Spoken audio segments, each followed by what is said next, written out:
This is Sanjay sir.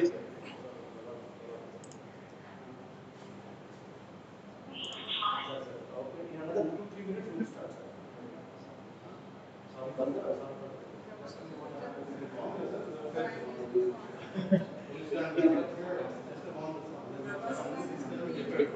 Yes, sir.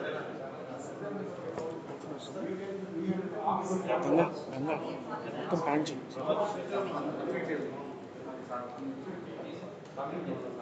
Streaming అవుతుంది కదా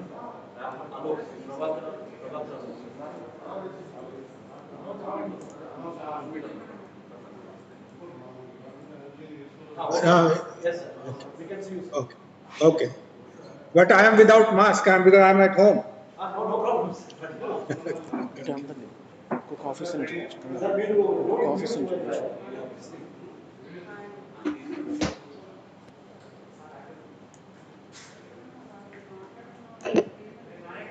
Sir, good morning, sir. What is the audio video, sir? It's okay. Yes, sir. Thank you, sir. Can you hear me? Yes, sir. Yes, sir. Voice is very clear and clear, sir. Okay, thank you.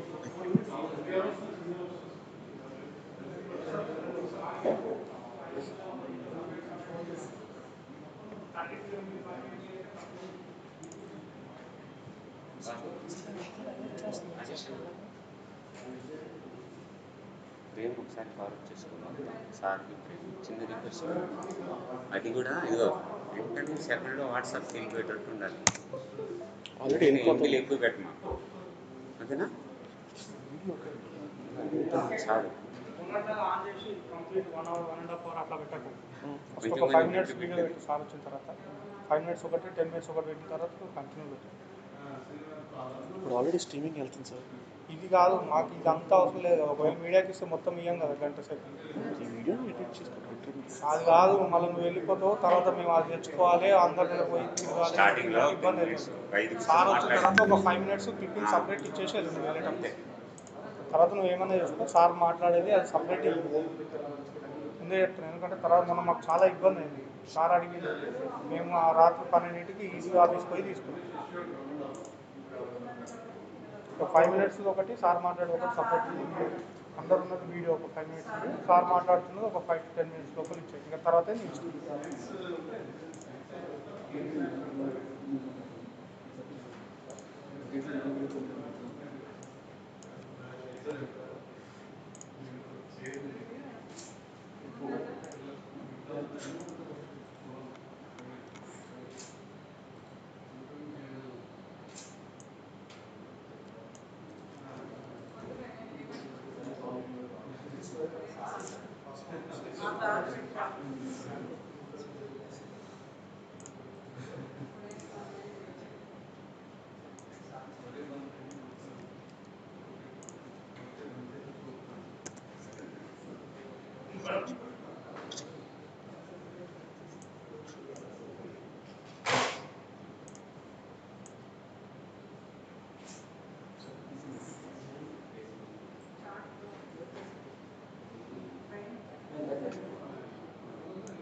Good morning.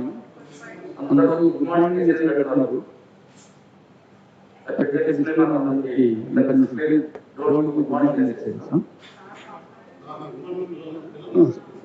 Continue okay thank you Sir, good morning, sir. Sanjay 96 batch, sir, IG training. Welcome to the webinar, sir. Morning, Sanjay. Morning. Thanks a lot. Thanks a lot. Thank you, sir. DG sir will join just in few minutes, sir. Yeah, please. Yes, I am holding charge of IG training and director APPolice Academy. Non-functional director, sir. Where is your academy? Non-functional academy. Okay.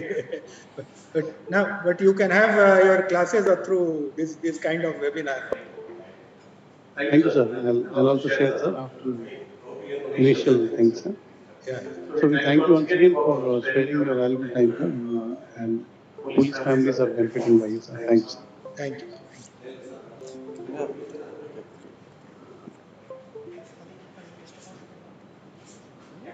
Today's numbers largely gathered by Jagrata. ADG Welfare Sridhar, sir. Okay. By his efforts, a lot of police families' children have joined, sir.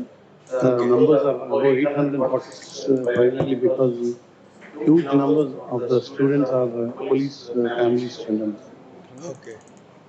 Disconnect అయింది అదే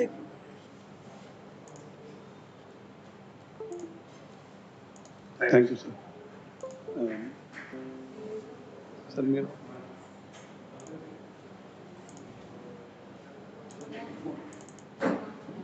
Good morning, sir. This Sridhar also. I'm additional DG Welfare and Sports. We are associated in the sense that we have encouraged the children of our families to take this opportunity, to avail this opportunity of joining the internship programs. A large number of children of our police families are also linked in this today's webinars. If you recollect, sir, I was in Visakhapatnam when you had come for the non-tennis programs. Yeah. That's Yeah. Morning, Sridhar. Morning. Yeah. I have only one small question. I hope that these children have a certain level of education because, as you said, they are interns. So I presume that they have certain kind of professional education. Otherwise, what I am going to talk is basically at the conceptual level. It would be useful for policy makers, but yes, these young students who are interns, they may benefit. So I hope the composition is like that. So a good number of them are pursuing professional courses, sir. Engineering, medical, and various other courses. Of course, there are some who are who just finished +2. That is the minimum qualification we have put, sir. Those who have completed +2. But in the course of days, the counselors in the CHSS will guide them, sir, on how to go ahead with their live streaming అసలు ఇట్లా రావద్దు internship programs. So there will be handholding. We'll be looking into that also. Oh. And then secondly, are there any participants who are at fairly senior level also from academics and other fields? Yes, sir. I think Ramesh should be able to, because when he is keeping a track of people who have registered, sir. Yeah. Ramesh should be able to clarify on those. That's, thank you, sir. Software problem నువ్వు record చేసేసేయాలి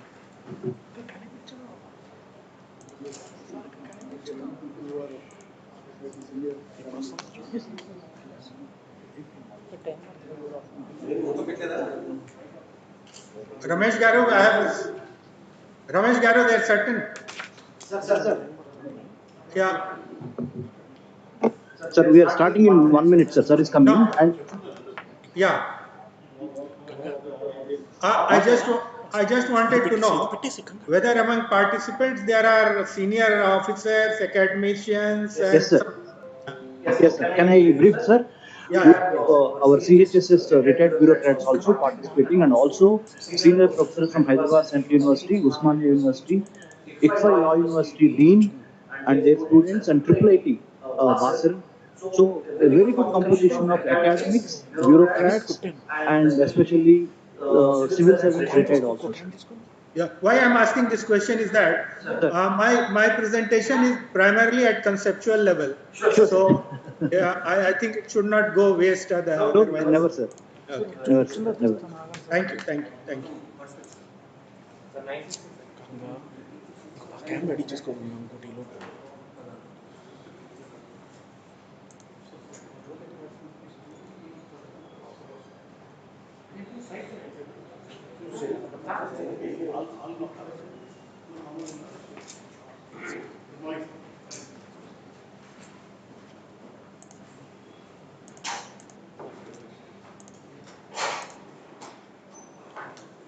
Words. I would like to welcome Honorable DGP sir to make the keynote on pandemic, national security concerns, way forward. Before I conclude, I would like to thank so many senior IPS officers who have been partnering in this important initiative,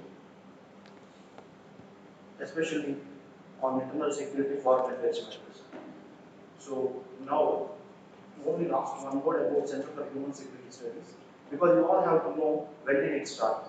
It started in 2010 in Hyderabad as a non-profit, non-political think tank, but we started functioning from 2013, March 21st. Ever since, we have collaborated with National Police Academy, AP Police Academy, Telangana Police Academy, National Investigation Agency also, we have conducted workshops for them. We are doing talks there, and also we have worked with importantly Indian Coast Guard, Indian Navy, and other important organizations. So we welcome one and all for this national webinar, and I request Honorable DGP sir, Sri Gautam Sawant sir, and also I would like to place my heartfelt thanks to him. Sir, had it not been to your dynamic and visionary leadership, maybe think tanks of this sort would have never been materializing in this materialistic world. But you really had a strategic vision. For the last 5 years in our interactions, I also would like to thank Sri Bharata Trimal sir and many other senior IPS officers who have been actually doing this thing. And so, sir, thank you very much, sir. Thank you.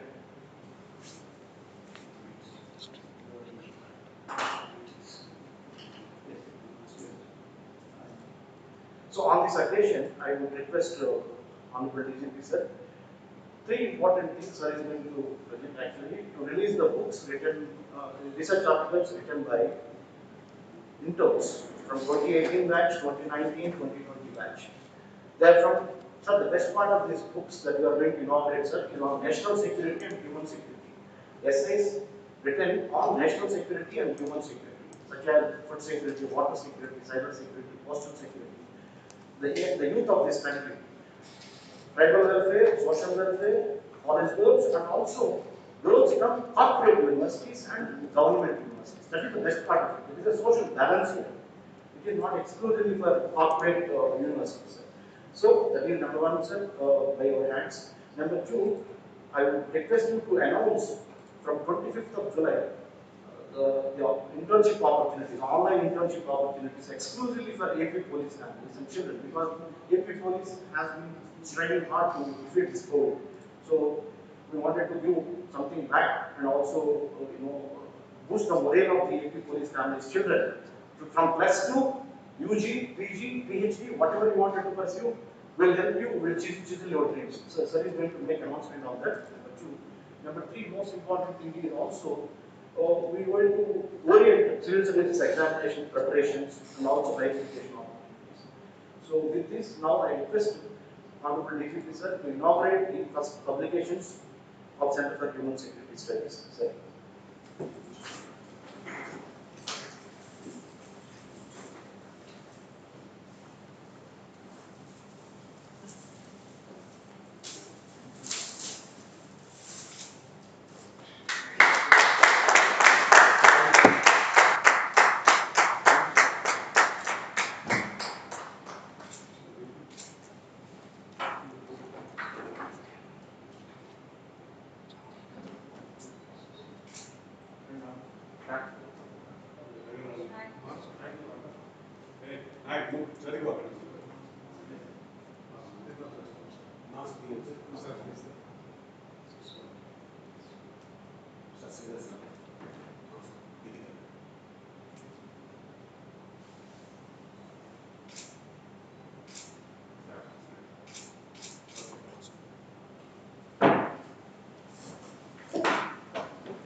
Good morning, my friends. I know that there are a lot of youth, youngsters, students who have logged in to today's webinar, and I must say that that's the most exciting part of this webinar. It's so much of inquisitiveness and eagerness to know what is happening to themselves, their surroundings, in the country, and also globally, what is happening to this world. Now, this topic which you're going to deliberate on, I'm sure that the whole world is talking about it, and the whole world is engaged on this. It's affecting the lives of each and every one of us here. So I'm sure that what is going to be deliberated will be of much significance to each and every one of you. And it will also help you to give an understanding and a perspective to what is going on all of us. And I could not have thought of a better expert who is going to deliver the presentation. Pandemic and national security concerns way forward. My colleague, Sri Prabhakar Amakar, who is one of the security experts in our country, and he is also associated with the Center for Human Security Studies. I also take this opportunity to thank the Center for Human Security Studies to having come forward and organize this webinar, very relevant topic, and also launch its wider stakeholders and public engagement on a topic such as this. So I must really appreciate because it's not that security concerns with arising out of the pandemic is a concern of only the police or the security agencies or the law enforcement agencies, but it's a concern of each and every stakeholder in this society. I also thank the CHS for having come forward to sponsor policemen's children, families, particularly sponsoring their internship, number one, and number two, also helping them to get scholarships to study in other institutions, and particularly institutions outside the country. So I really thank you for that. I also understand that there are many policemen's families also logged in to this webinar. So I'm sure they would also be quite interested with regards to the topic as well as our engagement with the CHS. As Ramesh Kanaganti, the founder of the CHS, mentioned that think tanks like the CHS is an important element which helps us to gain perspectives, not only for the larger, wider society, but also for policy makers and policy framers like the government, as well as security agencies in particular, when it pertains to the domain of security. So, the topic today, as I mentioned, pandemic and national security concerns, its impact on the national security scenario, is again a sudden emergence which has taken all of us by surprise. That itself has a potential to really destabilize the society, the system, the orders. We are all witness to how, because of the pandemic, there has been a paradigm shift and change in all our day-to-day existential issues, not only from the security perspective, but the whole life globally has been affected. And this pandemic, hereafter, the world is going to be different. It has many implications, it has many fallouts. The way to do business, the way to conduct business, in terms of any engagement in any sphere, this pandemic has a fallout. And we are looking at it particularly from the security perspective and how such pandemics can destabilize societies, destabilize countries, nations, and how we can destabilize the whole world. So the whole world global security scenario, the paradigm might change. There are potentials for that. There can be unrest, there can be disturbances. Not talking about other socio-economic and political implications and fallouts, which this pandemic does have. We have also seen that this pandemic has thrown situations that we never could anticipate. Like, for example, I draw your attention to what has happened in the United States of America, where the death of one colored citizen led to such kind of unrest which the US has never seen for a century. But that has potentials to really destabilize the whole country itself. So, the panelists today, I think, will speak about and deliberate about all these aspects in this presentation. I'm sure that you'll be gaining a lot of insight as far as that is concerned.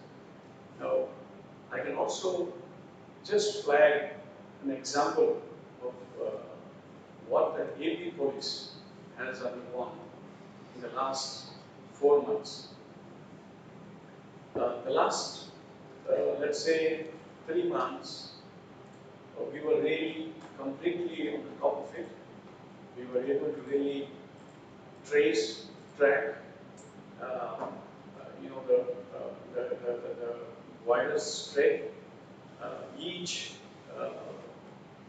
positive case was identified, quickly contained. Their primary contacts and secondary contacts have been also identified, and we also use technology very extensively in our efforts, and then we were really able to contain the spread of this virus in the state of Andhra Pradesh in a way which is obviously better than many other states in the country. And incidentally, till the 3rd of June last month, when the lockdown was lifted and unlock 1 was announced, we had as many as 45 cases of positive amongst the policemen, and we had 1 casualty. So that is till the 2nd of June. On the 3rd of June, we took stock, and we were really proud to say that all the 44 of them, they recovered, they tested negative, and they were sent back from the institutions and hospitals. But the moment the unlock was released, unlock 1, in the first week we had another 49 cases, and in the last 6 weeks, month and a half, we had about 1,500 policemen getting affected in the state of Andhra Pradesh, among the policemen. So you can understand that in 6 weeks, in the 6 weeks we had almost 1,450 policemen getting infected, and they had to be taken off from the duties, and then their other colleagues had to be also put in quarantine because they were the primary contacts, and then their family members. So therefore, you can imagine the whole security, the impact on the possible security scenario from the perspective of the policeman's availability and engagement on the ground. Now, to maintain order in the society, to maintain stability in the society, you need a policeman on the ground. So therefore, this is just an example. And why is that the policeman in in just 6 weeks in the state of Andhra Pradesh, where we had just 44, 45 cases for the first almost 3 months. And in 6 weeks, you had 1,450, almost 1,500 cases. That is because the policeman is on the ground, standing, controlling, regulating on a day-to-day basis. So this is just by way of an example of the implication and the possible impact of a pandemic on the security sector. I know that the whole concerns of the security sector strategy itself will undergo a paradigm change hereafter, because keeping in with likely impacts or what will predicate on the security and the stability of the society, stability of the nations, and the stability of growth hereafter would be different. So with these few words, I once again thank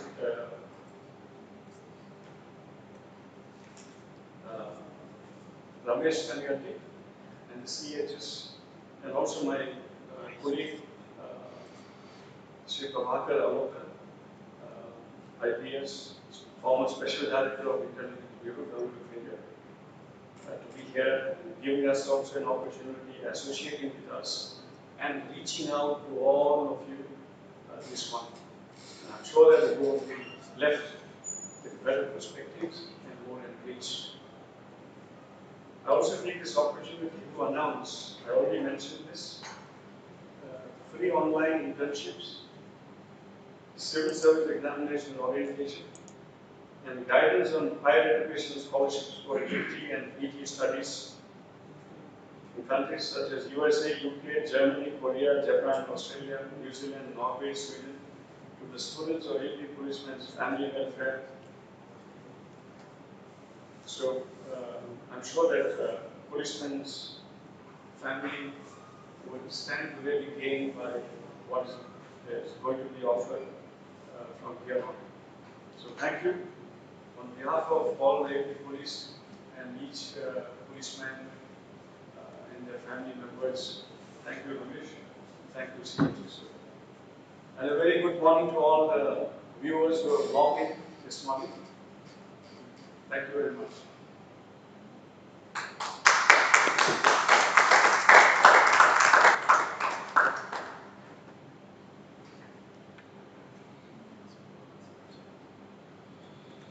Now I request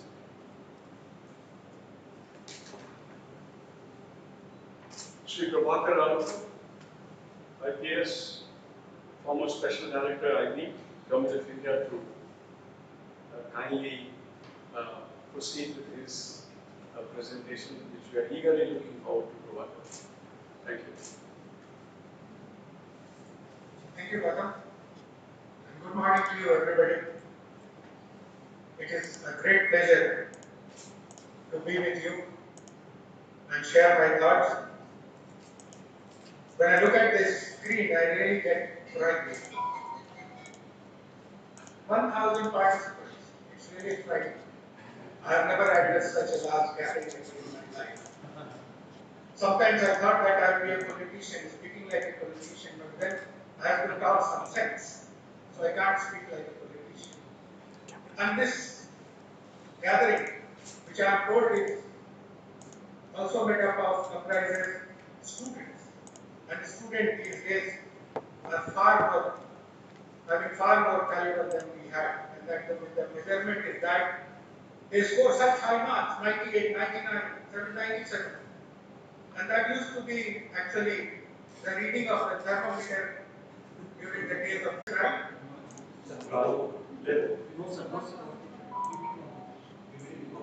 Sir, you can send the PPT to us, to my email, sir. I will do it from here, sir.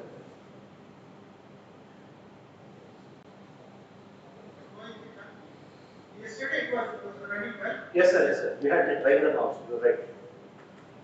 Or maybe, sir, maybe you can do extempore now by looking at your own laptop and we can distribute it later to only self-fluid individuals, right, to make it, if that is okay with you. Okay, fine, I'll do that. Yes, sir, that's better, sir. Thank you.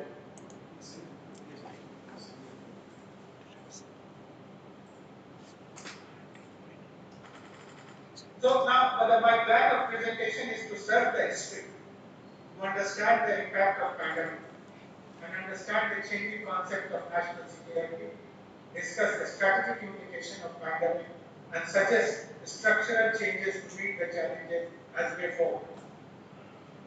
You know, communicable disease existed during mankind's hunter gatherer days, but the shift to the agrarian life 10,000 years ago created communities that made epidemics more possible.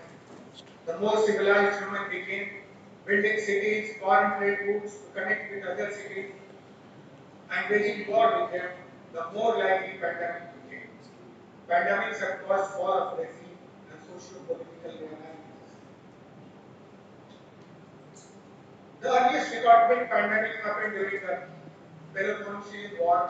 After the disease passed through Libya, Ethiopia, Egypt, it crossed the Athenian wall as the Spartans laid the siege. As much as two-thirds of the population died. The disease, suspected to have been typhoid fever, weakened the Athenians so significantly and was a significant factor in their defeat by Spartans. Named after first known victim, the Christian bishop of the Thars, the Scythian plague entailed diarrhea, vomiting, throat ulcer, fever, and gangrenous hands and feet. City dwellers fled the country to escape infection, but it still spread disease further. Possibly starting in Ethiopia, it passed through northern Africa to Rome, then on to Egypt and northward. There were recurring outbreaks over the next 3 centuries. In 1480, it hit Britain and obstructed defense efforts against the Picts and their Scots, causing British to seek help from Saxons, who would soon control the island. First appearing in Egypt, the Justinian plague spread through Palestine and Byzantine Empire, and then throughout the Mediterranean. The plague changed the course of the empire. Constantine, England and France were so incapacitated by the plague of 1350 that the countries called a truce to their war. The British feudal system collapsed when the plague changed economic circumstances and demography. Vikings lost their strength to wage battle against native population, and their exploration of North America was halted. In 1520, the Aztec Empire was destroyed with a smallpox infection. The disease killed many of its victims and incapacitated others. It weakened the population so that they were unable to resist Spanish colonizers and left farmers unable to produce needed crops. Then research was conducted in 2019, which concluded that death of some 56 million Native Americans in 16th and 17th century, largely through the smallpox disease, may have altered Earth's climate so that the vegetation growth and the previously tilted land drew more carbon dioxide from the atmosphere and caused cooling effect. That was the genesis of the mini ice age, as scientists have thought. There was great environmental impact of pandemic. There was the impact of pandemic on Indian national movement too. In 1897 plague, the British government hurriedly enacted Epidemic Act that gave unprecedented power to administration in terms of search and quarantine. This hurt the sensitivities of people. While the was one such leader who gave a voice to the citizen during 1896-97, with his writing in cases against the high-handedness of administration. That inspired Prabhat, as the historians say, that inspired Chipekar brothers of Pune to kill Assistant Commissioner of Life, W.H. Ram. The Spanish flu caused widespread sufferings and disrupted the economy and infrastructure. And it did provide a trust that propelled India towards independence. These are some of the socio-political changes, brief socio-political and political changes that have been impacted by pandemic. And because pandemic impacts at individual level, it breaks every kind of human activity, social, political, or even economic activity, which we are witnessing right now. The pandemic has a widespread influence on human life. There is a theory that the pandemic coronavirus has provided a boost to Salafi jihadi terrorism. Counter-terrorism experts believe that COVID-19 pandemic has given Salafi jihadis an opportunity to reverse many of the losses they have endured over the past years. And these losses are primarily in terms of lack of recruitment. As countries around the world impose lockdown to their respective populations, redirect their overseas and domestic assistance to aid domestic assistance and ignore human rights abuses and reduce their counter-terrorism commitment, Salafi jihadi grow strong. They have already concocted narrative surrounding the pandemic, professing that the virus is a kind of divine retribution for non-believers and that it presents an opportunity to further the jihad cause. A very strong radicalizing thought. We therefore must be conscious about battling COVID-19. We must be conscious that battling COVID-19 has severely curtailed our ability to fight terrorism and giving jihadis the opportunity to expand their influence.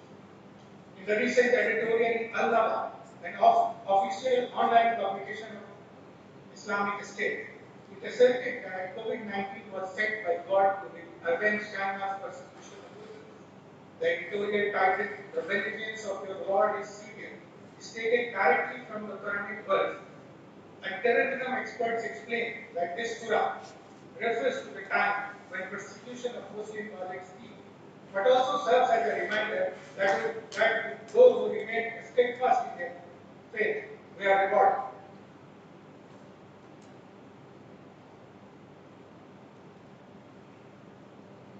It is believed that this is a clear message to all Salafi jihadis to keep pursuing the campaign to restore caliphate. The lack of employment opportunity is likely to drive people to join such groups, and such radicalizing thought will be a good impetus. Al-Qaeda, in a document titled "A Word of Advice on Coronavirus Pandemic," published I think in March 2020, has stated that pandemic was a punishment from Allah for injustice done to Muslims, and that it awaits a severe punishment for states from Allah. Pandemic therefore encompasses the entire gamut of national security, from economic, territorial, and counter-terrorism perspective. It encompasses everything. Pandemic influences at the individual human level and has potential to trigger catastrophic strategic impact. Human security, therefore, has become an integral part of national security.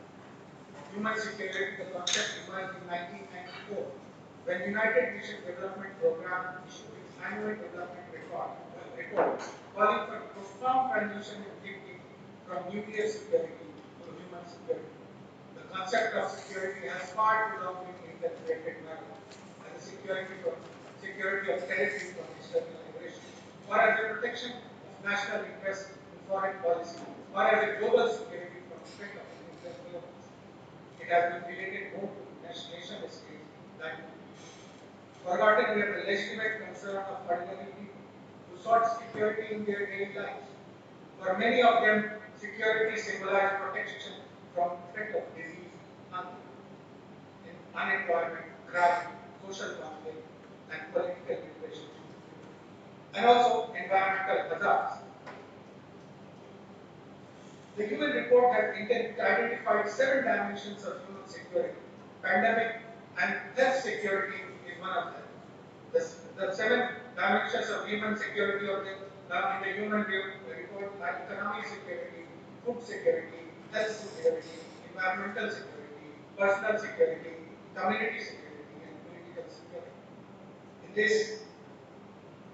Among these dimensions, health security figure fairly at very high priority. Pandemic entered into the national security doctrine of US and UK. Worldwide Threat Assessment Report of January 2019 of Director National Intelligence of US lists 10 threats, 9 traditional and 1 human security. The report anticipated that there will be more frequent outbreaks of infectious diseases because of rapid unplanned urbanization, prolonged humanitarian crisis, human incursions, and previously unsettled lands, expansion of international terrorism, trade, and regional climate change. It also anticipated that world will remain vulnerable to the next two pandemics, a large-scale outbreak of contagious disease that could lead to massive rates of death and disability, severely affect the world economy, strain international resources, and return of internally displaced persons could increase humanitarian needs and risk of political upheaval, health crisis, and unemployment. I think which we are seeing in India right now because of the migration of labor during this pandemic. The National Risk Register of UK has stated that pandemic influenza is a high likelihood and highly impacting threat. And it has asked people to prepare for kind of contingency which primarily driven by government and emergency services, for which organizations, individuals, families, and communities can reasonably plan if they want to do so. The strategic implication of pandemic is very serious because pandemic mimics war. Number of civilian lives lost, disruption of economy, degraded morale of country, given opportunity for Britain-based countries to embark on economic growth. Uncontrolled pandemic could lead to social strife and add to country's image. Additionally, effort at attribution of cause of pandemic has a strategic implication. It can be used to reduce flight of capital from the country. Intelligence agencies are invested in the propaganda to discredit country. KGB had launched Operation Inflection to discredit US for creating HIV. Given the national security dimension of pandemic, it would be imperative to have a dedicated structure to forewarn and prepare for unwanted widespread outbreak of the disease. The way forward, I will proceed to two aspects. One is to have a structure for pandemic intelligence, and another is enhanced role of police, which DG Pradesh just now elaborated. While there is a need for pandemic intelligence structure for strategic intelligence, at the tactical level, the role of police has to be enhanced in the domain of human security. Among the various intelligence disciplines, medical intelligence or MedInt has to be given a prominent role. MedInt has been defined by Department of Defense by Department of Defense of US. It states that MedInt is category of intelligence resulting from collection, evaluation, analysis, and interpretation of foreign medical, bioscientific, and environmental information that is of interest to strategic planning and medical planning and operation for the conservation of the fighting strength of friendly forces and the formation of assessment of foreign medical capability in both military and civilian sectors. The US definition is basically for the use of defense because their forces are deployed all over the world. So they want to know the intelligence about the medical and health conditions abroad. But this kind of concept in the pandemic scenario has to be adopted at the national level for people at large. The definition of MedInt by US Department of Defense seems to be guided by protecting health of forces when deployed in other countries. Given the experience of the Spanish flu, which originated and spread from trenches of World War I, the scope of MedInt has to be enlarged to cover pandemic situation in human security dimension. We need to have a dedicated medical intelligence setup comprising of epidemiologists, virologists, immunologists, biotechnologists, etc., who will be required to collect and analyze inputs from across the world for policy making.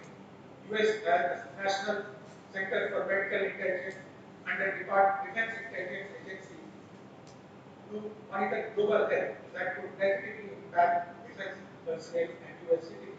In India, Central Bureau of Medical Intelligence functions under the Ministry of Health, Family Welfare, but it has a very limited object. It is only created to collect, to gather information and create data sets for the benefit of research and other things. It is not there to have a proactive forewarning kind of structure. We need to have a structure which can forewarn such occurrence of such pandemic and prepare for its outbreak. The second aspect, we need to, in pandemic intelligence, we need to have capacity of covert operation, which will be useful in extracting information from those societies and countries with authoritarian regimes. Such operation can be launched by a specialized unit in the proposed medical intelligence sector. Countering disinformation campaign as that of Russia in its ops inflection would require an elaborate mechanism of counter propaganda. We need to have, therefore, an elaborate intelligence setup for pandemic intelligence. The evaluation of human security is traditional national security domain. The distinction between internal and national security gets complicated. Police has to play a major role in pandemic policing. Police has to leverage its community assurance role to ascertain the spread and growth of the disease through interaction with healthcare providers.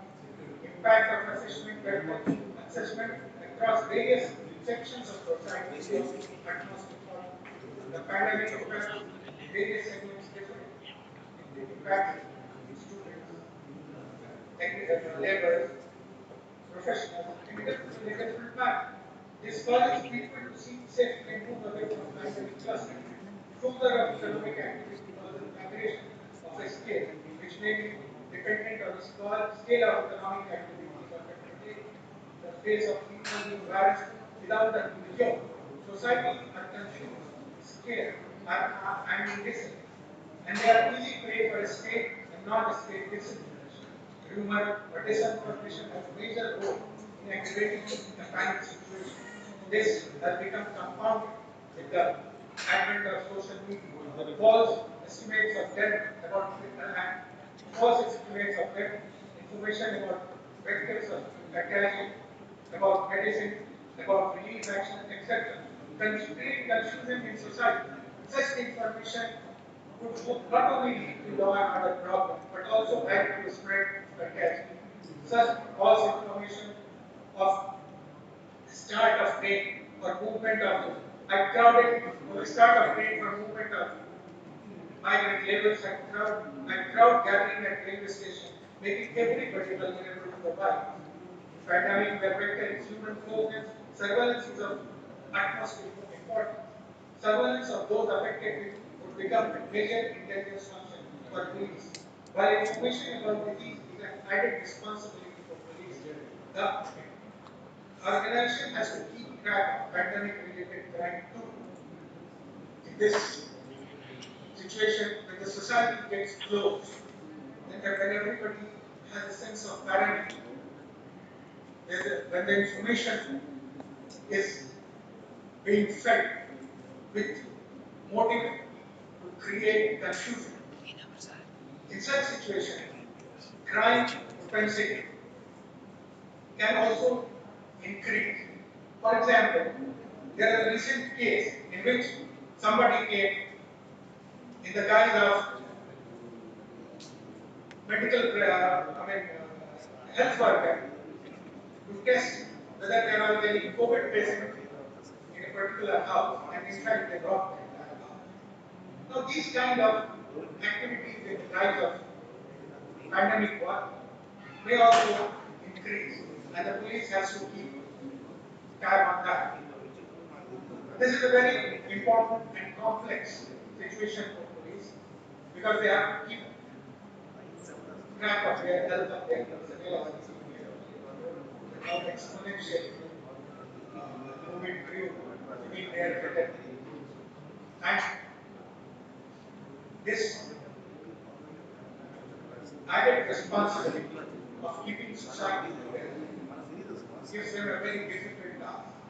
In March 2020, Interpol has given a guideline for police during the pandemic.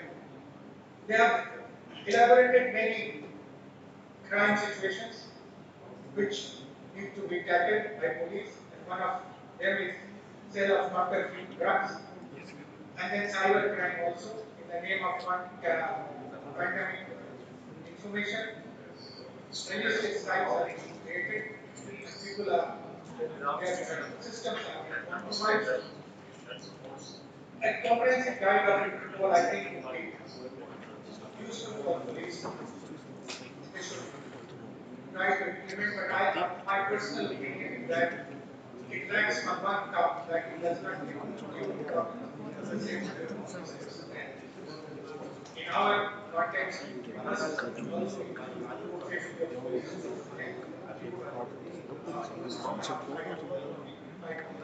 personnel. I propose to end my presentation here, talk here, and I like to sum up that pandemic is a national security concern because it disrupts all structures of the nation and it affects at the human level. So the counter effort must be at human level, and you need to have a proper intelligence setup and proper tactical setup like the police equipped to tackle such matters. Thank you very much.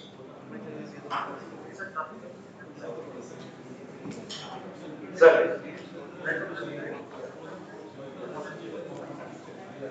now, Prabhakar sir, an excellent presentation.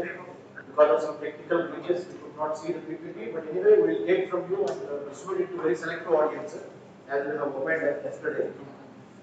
I would like to recognize the presence of Dr. Rashid Rayana sir here, the law order, and Sri Additional Director of Police, Center Officer here, and Ramakrishna sir, and Sanjay sir, IT training, and Rashid sir, DAG Rashid sir, and many more police officers listening from the units of the state of Andhra Pradesh.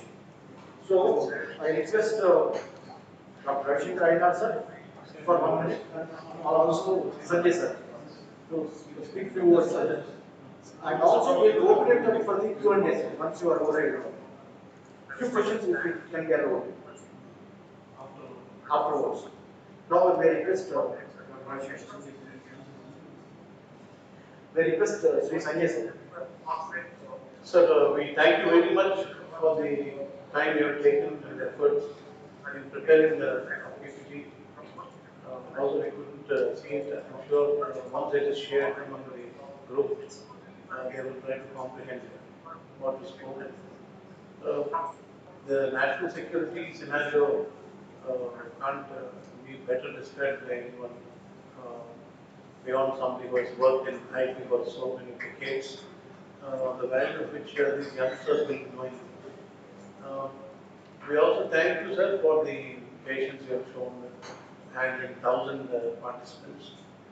We appreciate Sri N. Sridhar Rao and Sri the ADG Welfare and Mr. Ramakrishna, the OSD Welfare and DG Audit, who have worked hard to bring together hundreds of police families' children. Dr. Ramesh had the concern about signing an MOU with the DG, and in November, we in the training wing worked with him and achieved this MOU, which was the first step in the DG's vision to do something for the police families, not only in the area of their health and family welfare, but also the careers of the students. Once this MOU was signed, we were thinking how to take this forward, and Dr. Ramesh hit upon this idea of bringing in top professionals like today's guest speaker, Sri Prabhat Ralukar, and many other retired senior bureaucrats and industry heads. Today, out of the 1,000 participants, nearly 6 to 700 are children of police personnel of both AP as well as Telangana. And the Center for Human Security Studies has been inspiring students from across India, um, from even my own daughter who is studying in OP General Law School, and many of the other institutions in AP and Telangana across. They have written wonderful papers. I'm sure this presentation and this webinar concept will catch up with the police children, and we plan to do more in the coming days, especially for the AP police children with Mr. Sridhar stewardship. We will do in the area of career guidance and application procedure for studies abroad. Uh, in this, I request Dr.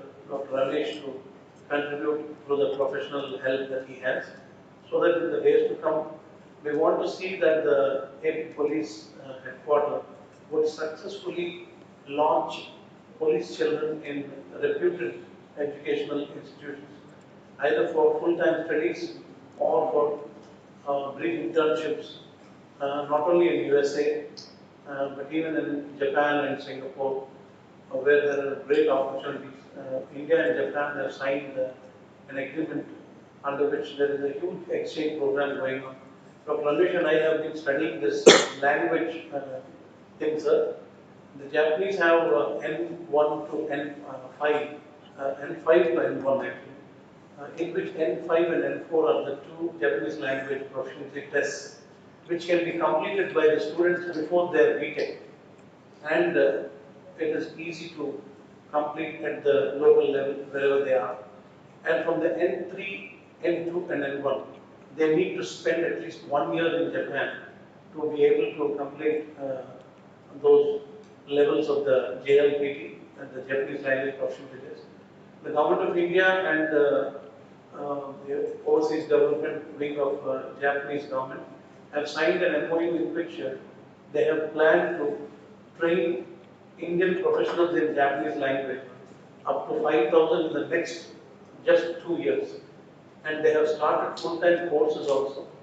So we look forward to more active participation of people so that we can do wonderfully in the area of raising the children's horizons and their vision for their careers instead of remaining at the level where they are, especially in the scenario of large-scale education institutions becoming corporatized and business-like approach in the imparting of education. Then we are left with huge numbers of BTechs everywhere. Children who can do a wonderful BA economics or a BA history that can give them 50,000 rupees salary are now having a BTech in their hand, which gives them 10,000 rupees salary. And as a training IG, I have close to 1,800 constables who have joined with BTech in the last 2 years. And at least we have seen 20% of the home guards finishing their BTech in AP Police. And that is the state of affairs, and this is where such think tanks and such professionals like you, sir, and most of the in-service officers here, and the academia can get together to improve upon the unemployability levels of our children today, sir. To increase their employability skills, we need the help of all the academics. We also thank those academicians right now on the screen from various academic institutions, from Nalsar and many other institutions who have locked down today and being a part of this. We are looking forward to cooperation from all of them. With these words, I thank the guest speaker for his valuable participation in today's webinar. Thank you very much, sir. And I also thank my colleagues and senior IPS officers over here who are seated with me. Thank you, sir. Thank you.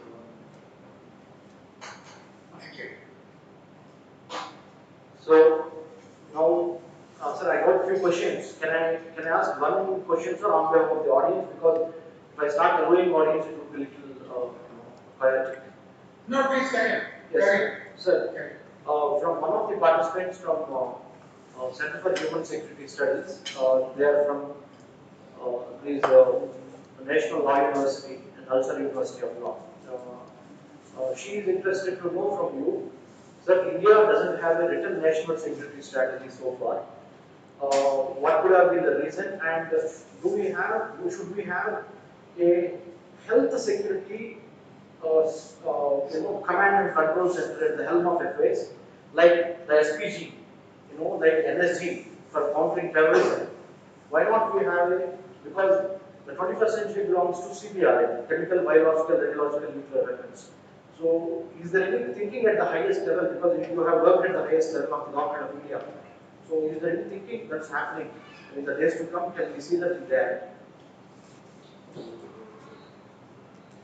Well, I'll answer the question what ought to be. What is required? I may not answer the question whether there is a thinking in government of India or not, because that is beyond my domain. As far as the first part is concerned, that whether we should have a national security, international security strategy, we should have. Every country has a national security doctrine. We should have that. Why it is not written? Well, that I cannot answer. I can say frankly that I cannot. It's the kind of, I don't think there is any deliberate thing in that. The second part, that whether we should have a structure for medical business. That I have, in my talk itself, I have said that we require a type of structure for medical intelligence. That is to forewarn the government of impending disaster, or if disaster is not taking place in this near future, then how to prepare for such disaster if it takes place. Like you say in the UK, they have in their national register an influenza pandemic and with high probability of occurrence and with high impact. They have, in fact, if you go through that document, unfortunately I could not show you that picture, that graph.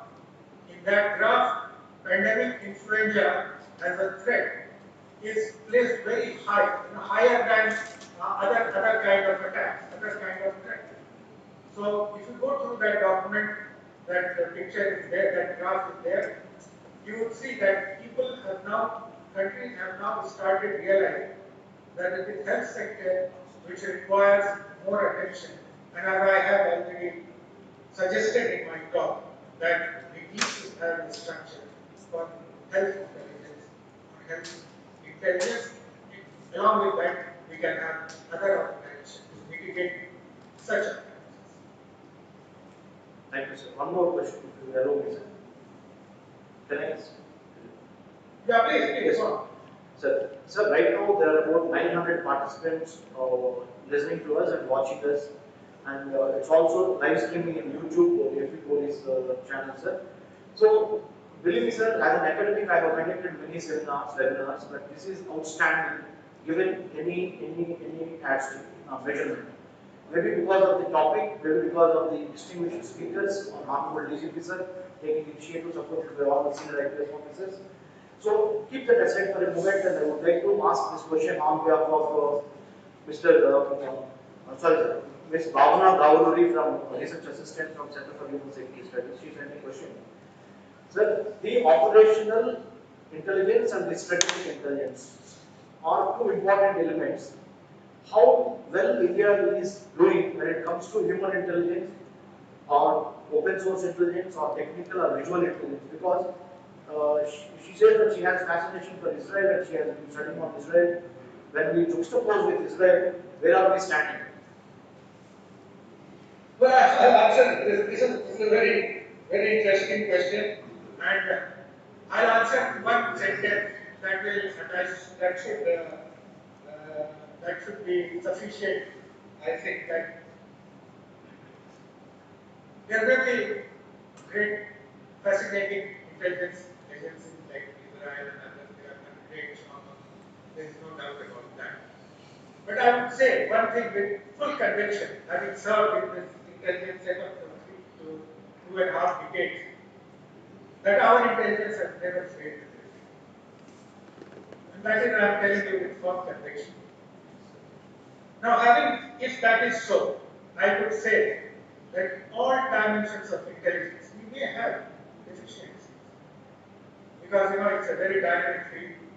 We may have deficiencies. But given the strength what we have done exceedingly well. We need to have the structures, yes, we need to have new structures because of new definitions of national security. We need to have new structures for security. We need to have new structures for health security. We need to have new structures for human migration. These are required. These are all dynamic fields. So as on date, I can say that yes, we may not have such structures, but these are required, and I think government will be going ahead and doing and creating such structures. Thank you, sir. So one more question, sir. Last, maybe because of the paucity of your time and also audience. Sir, there has been a tremendous spending on the national security aspects of the budget, on the traditional security issues like border security, paramilitary forces, police, law and order, other issues. But when it comes to non-traditional security issues such as food, health, water, as you have rightly mentioned in your PowerPoint presentation, the human security 7 elements, to be precise, the public health of India. When we look at the GDP, it is not a big amount, sir, when it comes to when we compare with other countries, especially developing countries also. So, what do you have to say about it, sir? Why the public spending of the GDP, the percentage of GDP on public health is meager when it compares to the size and shape of India, given 130 crore population and the Asif Himachal from Kashmir to Kanyakumari. It's a big, great country, but the public health spending is little less, especially R&D. What do you have to say about it? Well, that's a statement of fact that it is there, but the thing is that we need to scale up the investment in public health sector. And believe me, the motive of my presentation in this form, presenting pandemic as a national security threat, is primarily to motivate think tanks like CHSS to present a paper in which we can suggest something to the government, to the policy makers, that this is the way forward. That we have to treat it as a national security threat and necessary as we are investing in, say, other traditional aspects of national security, we must also invest in. That is required. And my view is that yes, it is low, but we have to increase it. Yes, sir. Thank you, sir. And sir, under the AP Police Family Welfare, sir, right now, as sometimes like Sanjay sir also mentioned, Honorable DCP sir mentioned, we take your help in our future, webinars, sir. As a teacher, we will request your time sometime to teach our kids of the AP Police Families Welfare, because man of your stature, man of your experience and wisdom, if you people use some, this particular platform is for people like you, sir, to give it back to society, especially for the men in uniform in the front line, that is the police officers, keeping their lives at crossroads they are doing. So I request you, sir, because 1,000 people are watching, I request you, to help get like-minded people like you, to empower our students in Andhra Pradesh and Telangana, especially police families welfare and other national university students, sir. That is the need of our timely responses. I'm always there. It will be a great honor to do such job. Thank you, sir. Thank you, sir. I would certainly like to interact with professional policemen about the future crime, and then also intelligence-led policing. These are the two things I think our police force should be equipped with.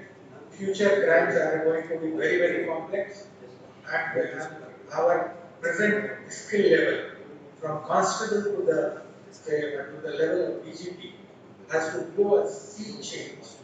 And I would like to present before them the scenario of future crime and also, secondly, how intelligence-led policing would be able to deal with such crimes. So I'm always there to help my brother officers anytime, anywhere. If my ideas could help them, there's nothing better than that. And if my ideas could help children of police personnel, I think that would be the greatest satisfaction. No, sir. Thank you, sir. We wanted to place it on record our heartfelt thanks to you for taking your time and energy and putting your thoughts on paper. And also, sir, in your presence only, we would like to make one announcement to people who are watching, especially on Government of India has signed a MOU with 15 countries, sir. USA, UK, Australia, Norway, Sweden, Japan, Korea, Israel, Greece, Turkey. And the scholarships are available. Students can apply from 12th standard onwards, UG, undergraduation, post-graduation from any social sciences or sciences. Kindly send an email to chssinternships@gmail.com, chssinternships@gmail.com, or you can visit Center for Human Security Studies website. Center for Human Security Studies will hand over each student of, especially from the police welfare family. You do not need to pay any single penny. It is free of cost to all AP police families, children. You can apply because I have right now with me Additional Director General of Police, Mr. Sedar sir. So I would humbly request him if he can speak one or two words about this scheme, how we are going to utilize it. Because he has been also helping our think tank along with from Russian Trainer, sir, and other many here. So because of the paucity of the time, I am not able to take many names out here. There is a galaxy of stars in the IPS. We have been actually shaping this think tank. Maybe some other appropriate time I would come out with the list of officers who have been selflessly helping in think tank. Right now, I request Sri Cesar sir, Additional Director General of Police, AP Police Family Welfare, to say a few words on this occasion and give a message to all the participants, especially police families. And may I say, sir, I just have to apologize sir. All participants because my power plant could not work properly. So I had to change my style of presentation. I hope that I was able to convey what I wanted to convey. And I'll certainly, my apology for that because of this capital difficulty, I also had some problem with this. But then, if there is anything I will certainly share in the PowerPoint. But anyone who requires, he can have it, he or she can have it. Thank you, sir. I'm sure many of the participants, personal participants, it's a benefited perspective you have given on the issue, and from here on we'll take it forward, sir. For the benefit of all the children of policemen who are now in the webinar, the welfare wing of AP Police has been taking up various activities to to help the families and their children, family and children to excel in and also to have some skills which will benefit them in getting employment. So with the tie-up with the AP Skills Skill Development Corporation, we had conducted some courses on certain areas, including on software, handling of computer skills and all that. Similarly, now that we have an MOU with the CHSS, we would like the children to take advantage of the opportunities being offered by CHSS to take up internship program, because if you are able to, there will be a lot of handholding from the faculty of CHSS, and the topics are all given. Choose a topic, and right from the word go, there'll be handholding to help you, write articles on topics which you choose. And these articles, will be published in their publications, and it will add value to your CV. So that's another thing. If you go for any interview or something, definitely there will be add value. We create a platform wherein you can be in continuous interaction with us and try to also know what is happening from the welfare wing of FP Police. We have collected emails and the telephone numbers of a lot of students. We definitely, communicate with you whatever are the updates, and I again urge upon you to take, this opportunity to develop the skills of, writing papers through this internship program. Yeah, and the applications will forward you the link to the available numbers, and 25th July will be the last date for receipt of applications. Thank you once again, sir. It was very enlightening to all of us, and I'm sure we will get more opportunity to hear you in due course of time. Thank you very much, sir. Thank you. Should I leave now? Sir.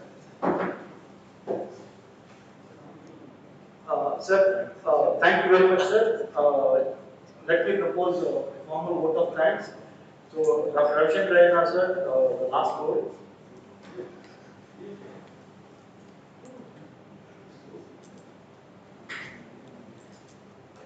So, yes.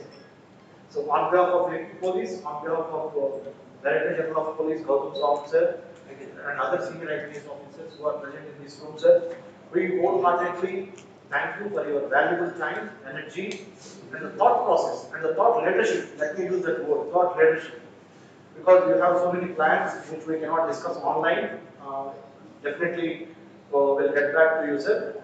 And also, I want to thank each participant.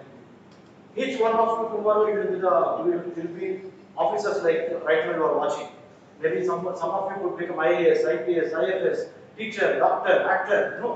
So we wanted to give that kind of important impetus or the push, much needed push to your dreams. In order to realize your dreams, AP Police is always with you. And I also recognize the presence of Dr. Ashok sir there, MCR HRD, former DC, and our VP Acharya sir also joined and went back. And also so many senior IPS officers joined. I could see that. Not able to take the names out. I want to thank each and every IPS, IAS, retired serving officers, and especially all of you. Never lose your hope. And I can see Radha Krishna from Russia joining us there. Radha Krishna, can you just wave? Can you just wave, Radha Krishna from Moscow State University? Yes. He is going to help us with artificial intelligence and COD. We are very soon establishing Center of Excellence in Artificial Intelligence for Human Security. We are working in Moscow State University, and we have a few people joining from Israel and United States also. Radha, would you like to say one thing from Moscow State University, all the way from Moscow? Yeah. Respected members of the security establishment, respected Prabhakaran sir. Currently, I am studying applied mathematics and cybernetics at Higher School of Economics, Moscow, and I have completed 3 months of certification program at the Diplomatic Academy of Russian Foreign Ministry on cyber. So currently, my main research interest is artificial intelligence and psychological warfare. At least in the Russian worldview, their country has been able to operationalize artificial intelligence technology in waging counter-psychological warfare and also direct psychological warfare. They call it as strategic psychological warfare or high-tech strategic psychological warfare. And as artificial intelligence investments are growing throughout the world, there are definitely positive opportunities for the development of people. And as during your presentation on coronavirus, we were able to see that you were talking about the psychological dimensions of COVID-19. and for all my fellow colleagues currently listening to Andhra Pradesh, when it comes to military studies, mathematics, physics, or uh, defense studies, Russia is also a very good place. Thank you very much. Thank you, Raj. So with this, we have so many participants. Indians studying abroad also joined, sir. So because of the paucity of the time, we are not able to allow all of them. But with one important sentence, I would like to conclude. Every setback is a setup for a greater comeback. This COVID cannot defeat India. This COVID cannot defeat humanity. This COVID is one of those passing phases. Nothing lasts forever. So with that, this is India's second freedom struggle. We are fighting against an invisible enemy, but we'll win. And with your presence and with all the youngsters presenting there, work with that important motive in your life that you can become something and give back to your country, our country. That's very important. The strategic vision, the strategic culture. We have Hindu culture, Islamic culture, Christian culture, and many cultures. We should have strategic culture. That's important. That's why strategic consciousness. Who are our friends? Who are our neighbors and the enemies? In the immediate neighborhood and extended neighborhood. All these are extremely important. That's why all the senior IPS officers have taken time to encourage you. Otherwise, they would have been doing something more important. But they also meant you are important. That's why all of them, including the honorable DCP sir, present there for giving this. You don't know how many nights we have to work to bring all of you. We don't know what we have to go through, the sacrifices. You guys can understand this. So please appreciate that and also take this as an advantage and have that, have that vision to give something back to the country that we are born in. Thousands of people have given up their life for the sake of India's freedom. So never forget that. Never forget that. A doctor, a lawyer, an actor, a teacher, a police officer, all of us are a unique direct, we should have united way. We should work for this country. That is the end goal. Not only earning livelihood. Remember this. With this, I would like to thank again AP Police for extending such a wonderful cooperation and friendly. Who says police should have, police should not be feared now. You see how friendly the policemen are helping academics like us, students like you. So the image of policing is changed now. No longer a lathi wielding policeman constable standing in the streets. They are smart, they are high tech, they are humane, more approachable, more adaptable. So salute to AP Police and all others. Use the opportunity, bring good name to your parents, society and the country at last. I would like to thank Honorable DGP Sri Gautam Sawant sir. I would like to thank Sri Gautam Sawant sir who is listening, joining from Hyderabad and many other senior IPS officers. I would like to thank Additional Director General of Police Dr. Ravishankar Iyengar sir with very commendation from his chest as an impeccable police officer and also Sri Sanjay sir, Additional Director General of Police Sri Sridhar Rao sir for holding these police welfare issues and also OSD Ramakrishna sir, you have been helping a lot for the last minimum 1 week. I remember we've been in touch in the very 11:30, 12:30 in the nights also. So our hard work will pay off, sir. Our hard work will pay off.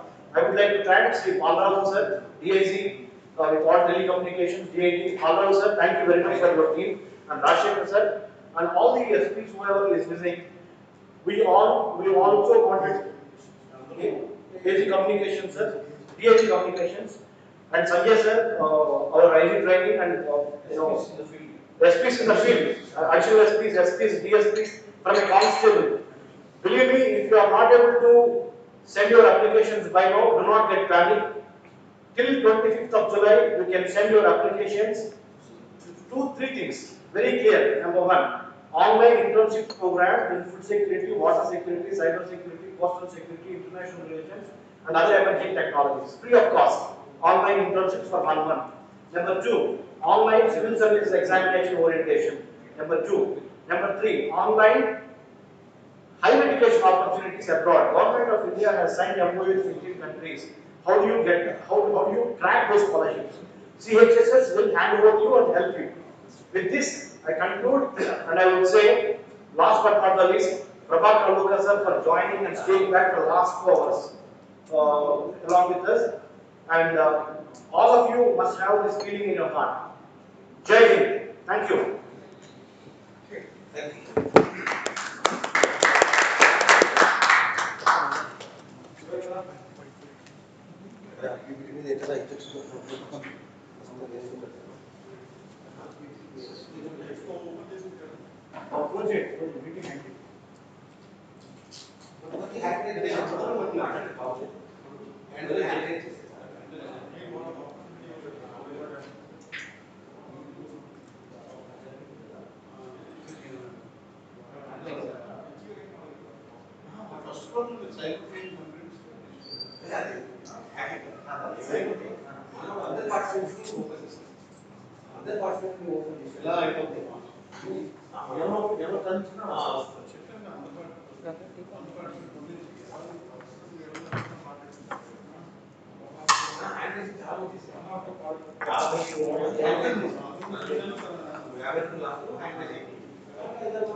చూసాను 200 200